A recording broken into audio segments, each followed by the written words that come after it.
Alright, ready? Yep, let's do it. And we're looking at this camera. Yep, that's the main one. Alright, ready? Oh, wait, you just clap. why are we both of us clapping? Off to a rocky start. Alright. Alright, we'll clap again, and then we'll start. That's the shittiest clap. Alright, ready? Alright, cool. Okay. Hey guys. Hey guys. It's Mo and Jalen. We're back. Unmapped Seoul. Been a while. Yeah, you were talking about how you were nervous Yeah. to get back on camera. You can't tell. I'm like, You've been making great reels, though. True, but yeah, it's been a while since we recorded an episode. Well, we recorded like 2 months ago, we just didn't post it, right? It's been a while since you guys have seen us. I'll say that, right? A lot has changed. I don't know why, I feel like nervous right now, even recording this. But yeah, we wanted to update on what's been going on the last like 6 months or so, and kind of just revisit like what Unmapped Seoul means to us. So kind of like a reboot. Yeah. So we're kind of thinking of it as we had our pilot episode, so we kind of want to take this thing a little more seriously. Yeah, put more effort into it. Consistency. I think that's what we were going for. Because I think we both feel like this is something we really want to like make it to like a passion project, I guess, and build into just our lives here in Korea.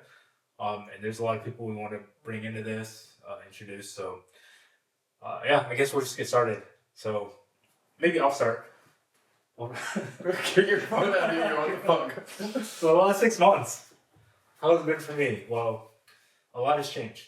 Right now, as we record, it's February 7, right? So,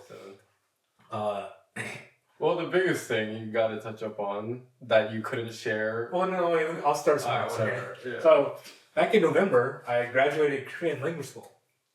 I finished high school in Korea, right? And that was honestly like my big first goal in Korea was like to finish language school. And actually, when I first moved here, I didn't even plan on finishing. I just wanted to go for like a year. So, yeah, that was pretty crazy, man. Like just going through the whole program and start to finish. And I think I've been in Korea 2 years now. And one thing that's kind of crazy is like pretty much everyone I've met through my school, like none of them are here. So, right. Dang, Even they when I all first left. Yeah, like a lot of people either just like they didn't plan on living in Korea for an extended period of time, like they just came to language school and went back to their home countries, or some people just weren't able to like figure it out. The visa stuff and everything. Yeah, because visa stuff is crazy hard. Man. Always a pain in the It's ass. crazy, bro. And like when I first moved to Korea, I didn't really have a plan outside of language school. Like I was like, okay, I have an engineering degree, I can probably work corporate. But you know, I did want to just like, I don't know, I didn't think too much ahead. Like I was like, all right, I'm going to language school, learn Korean, and then kind of see what happens. And I'm just really grateful at the point I'm at now where like I'm kind of figuring things out and reflecting on the people I've met in school and how like most people weren't able to like stay here even if they wanted to. Like I'm really like happy about that and proud of that. So what am I doing now after language school, right? I am working as a boxing coach and pursuing a pro boxing career in Korea. While making content. Oh, yeah. Well, because graduating language school was the first time you actually went viral. Oh, okay, that's true. I should mention that.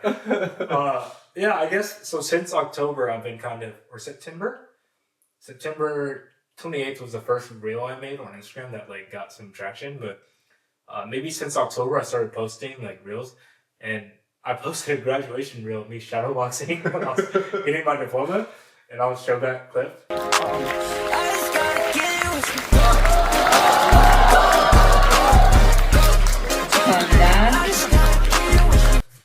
But it went like viral on Instagram, so that was pretty cool. And like I think kind of after that, that's a part of what's kind of changed a lot of my perspective here and like things I want to do.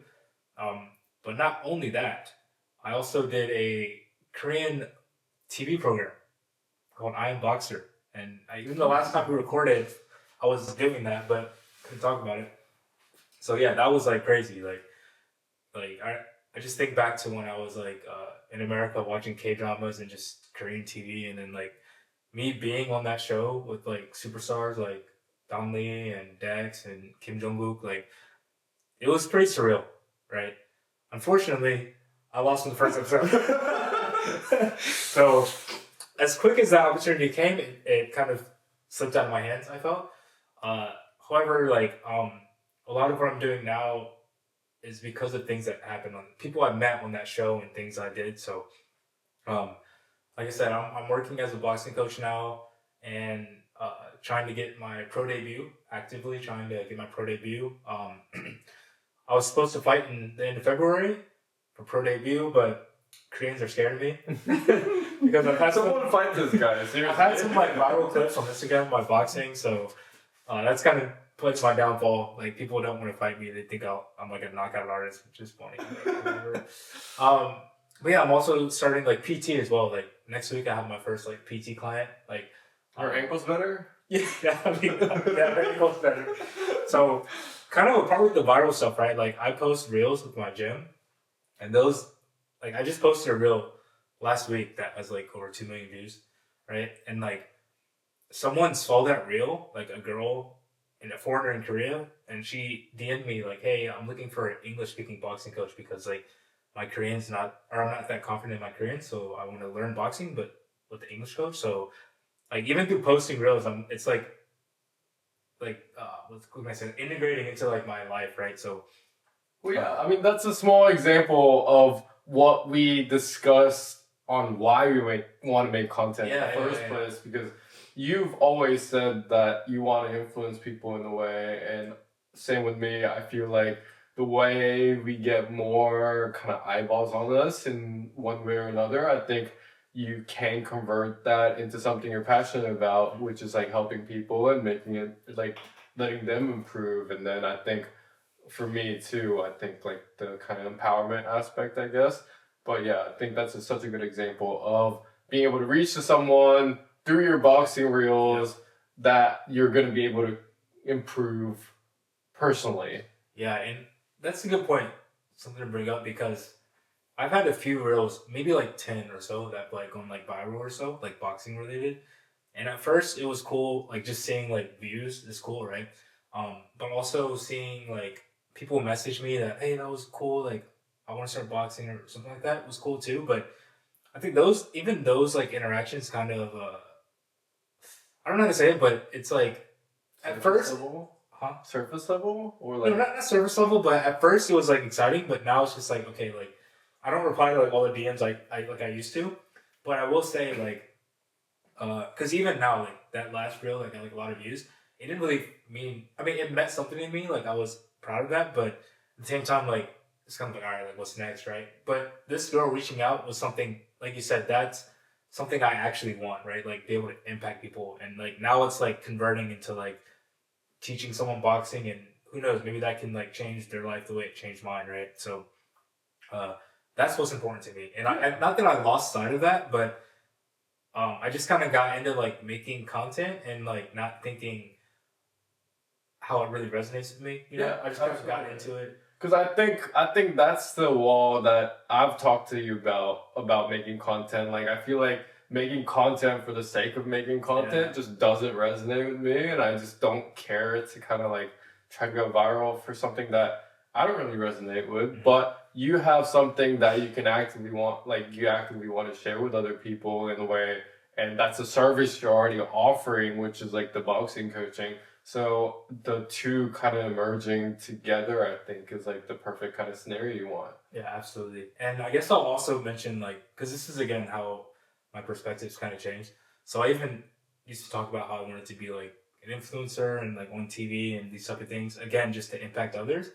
But to be honest, after my I Am Boxer appearance, like with the TV show I did, especially like the first week after it aired, like people would come up to me in person, like at boxing gyms or just out in public, and like recognize me, right? And they would take pictures and whatnot. And it was fun and exciting, but not gonna lie, bro, even now, like I kind of get some like social anxiety from that.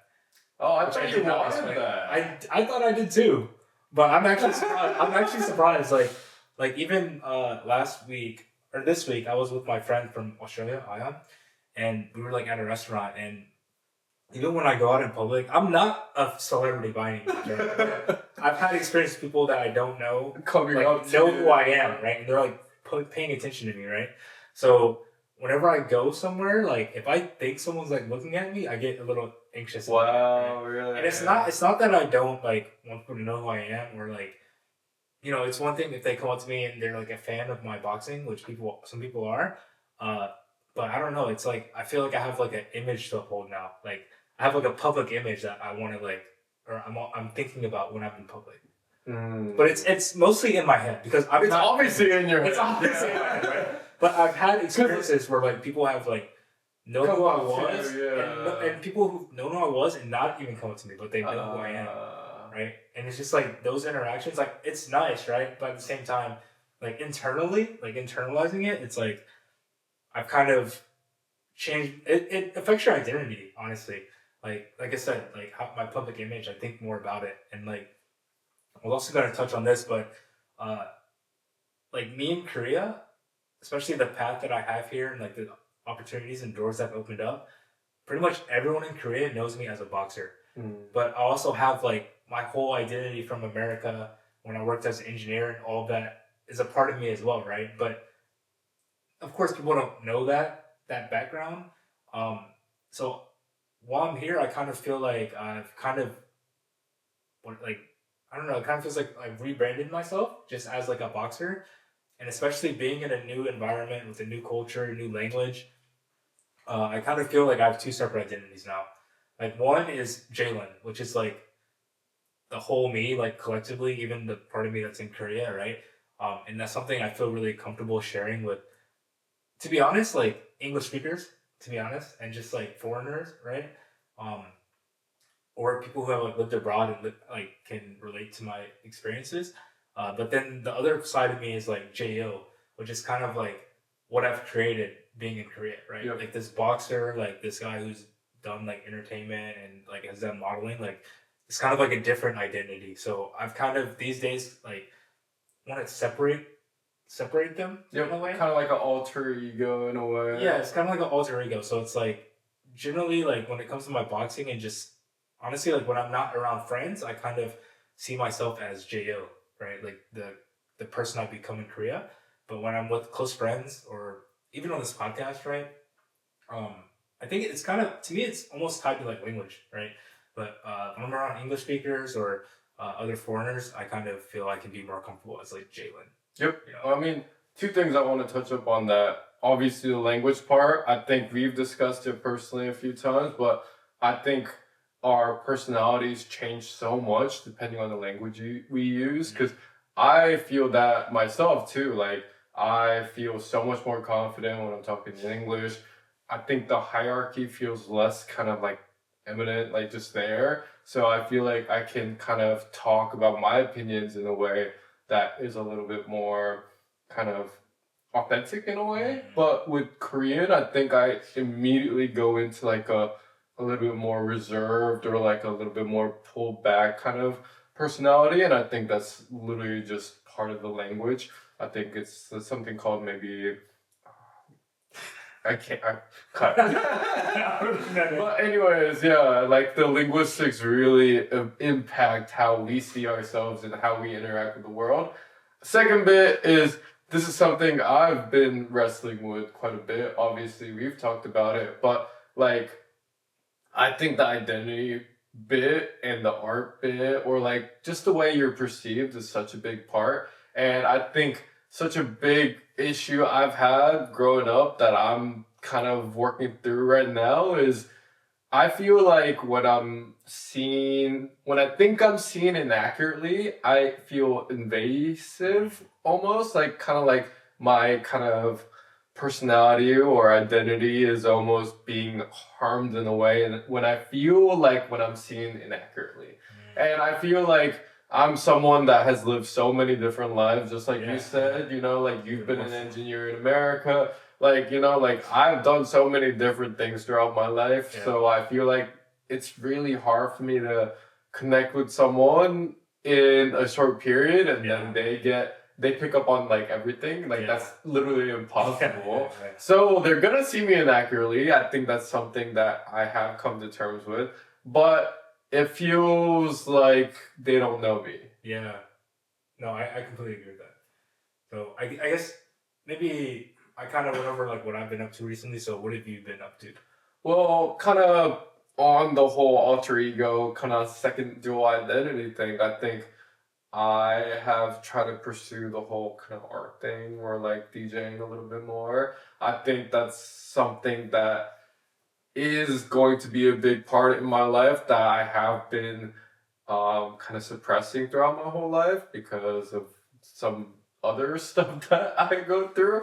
But I think the more I create, the more I feel like this is what I'm meant to do, and the better I feel. I've done a few DJ gigs since, I have a question. July. So when you talk about like how you've lived a lot of different lives, and if you meet someone, like especially like first impression, there's no way they can pick up on all that, right? It goes both ways, right? But do you think through music you're able to express that? I think there's things that people can pick up, even if they consciously put it into words in their heads or not. I think the kind of music I'm pulled to is more of like the emotional kind of like things. Even if I don't really know the lyrics, I feel like I can pick up on the energies that each song is trying to portray. And I think humans are creative beings, and the less we create, the more miserable we are. And I think the kind of society we are right now makes us consume more than we create. And I think everyone should try to find the expression that kind of makes them feel a little bit more authentic. Like you said, like, I know people aren't going to pick up everything, but I think I can put in more there that will make me feel like I've expressed more. You know, like, I think there's a limit to how much we can say through words. Like you said, people aren't going to always pick up everything, but I think people can sense when there's depth and layers to things, when it's not just, even when it's just words. Yeah. But you know what?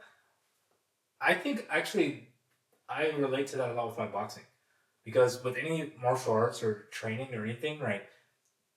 When you see it, you can see the hard work and dedication, that's the time that's been put in, right? Yep. So even like I have my whole boxing experience and history back in America, like the first coach I had, right?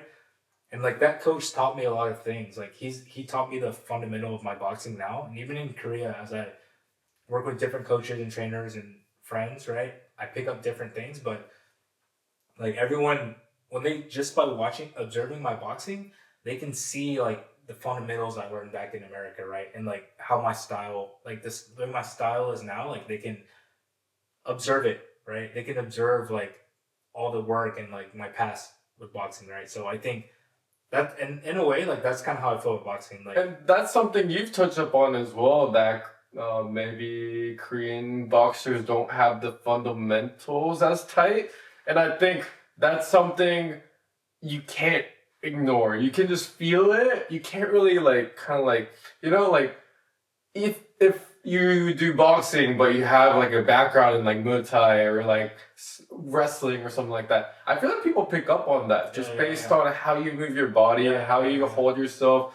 I feel like I've done that through different kind of sports I've picked up throughout the years, and I think that's why I think I have that pull towards music, because I have such a strong background in so many different cultures that are never going to fuse together. But if I can find a way to fuse my taste and experience and background into something that sounds good to me, I think that's the way I can resonate that depth through music, if I can get going on that. Yeah. Well, you said you've been doing some DJ gigs, right? Yeah. Okay, how have those been?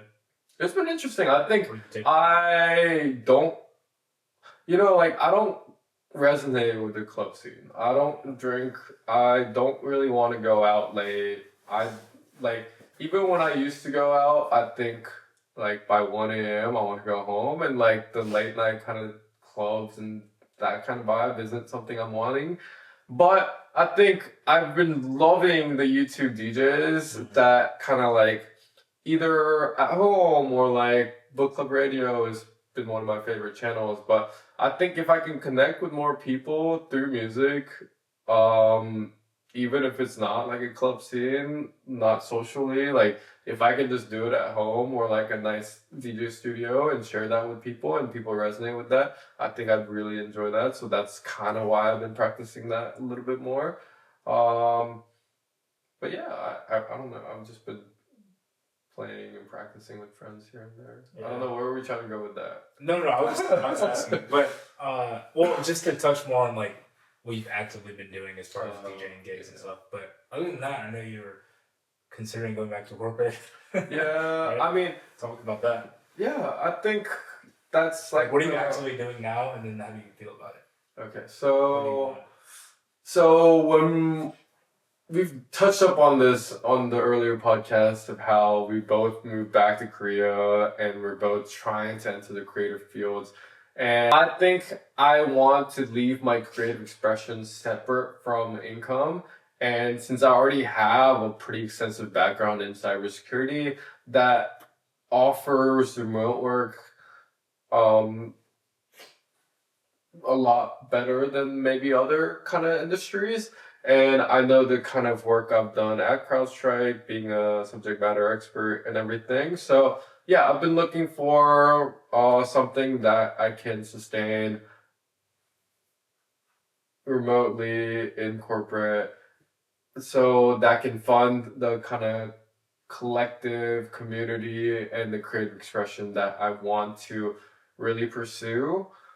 So yeah, been applying to corporate gigs. There's been a few opportunities here and there that looked interesting or promising, but none of them fully went through. But yeah, we'll see how it goes. Even if it's not corporate, I think. Because right now, actually, I'm exploring some other options too. Okay. I'm considering taking tattooing a little bit more seriously too. Because I've been tattooing yourself. Yeah, I've been tattooing myself. Yeah, sure. I'll post it's kind of hard in this. Yeah, and there's 2 paints under here. It's cold outside today.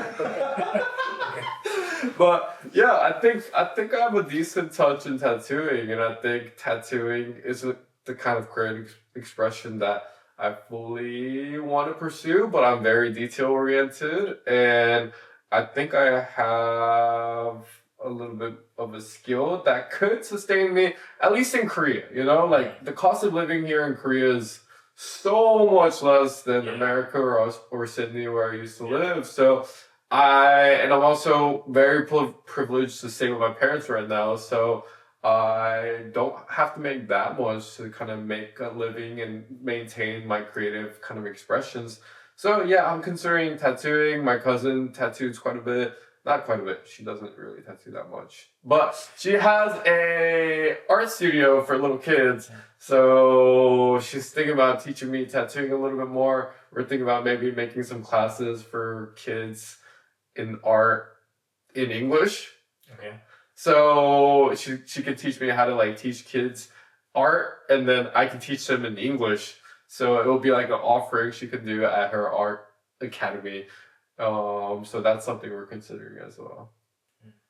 But yeah, just trying to keep music separate from how I want to try to make money. Yeah. You know, I think that kind of goes back to the kind of people we have been meeting the past few months, and the people that I thought were just full-time creatives turned out to be part-time creatives, which I fully respect. Like, I think I've never looked down on it, but you know, like, it's hard out here. Okay. Well, that's so, like, when you talk about the cost of living in Korea, like, I was talking to my dad, and I was like, Dad, I'm working as a boxing coach. He's like, what? Like, the fuck? You're making 4 times that. Yeah. I was like, yeah, but like, it's Korea. Like, I'm alright. I'm alright with this. So yeah, that's so true. 100%. No, it's actually like pretty comparatively. The cost of living here is much cheaper. I think once you get rent figured out, I think the cost of living is way cheaper, but you also are paying rent, so it's probably less, but not significantly. Yeah. less, but reasonable with your boxing. It's significantly less though. So. Yeah, for sure. For sure. So yeah. Okay, so I guess the other thing we want to touch up on, we got like 5 minutes. Oh shit. But I don't know if we. Okay, so last thing we want to touch up on is kind of our motivations, what they are now, I guess. So for me, like, this year, my plans, new year, new me. It's my first episode of the year, so we're gonna pretend it's January 1st. Kind of tied to like the influence thing. Like, well, before I get there, I really want to like put a lot of energy and time into my boxing career this first year. Hopefully have like 4 or 5 fights actually, and kind of further my brand as a boxer, and also keep coaching, and kind of build into that career. That's what I see my next career here being, as well as also like not only boxing as a professional boxer and coaching, but also doing like entertaining. Okay, we have a friend here. Or did I? Y'all didn't even send me the questions in advance. We're just chatting, man.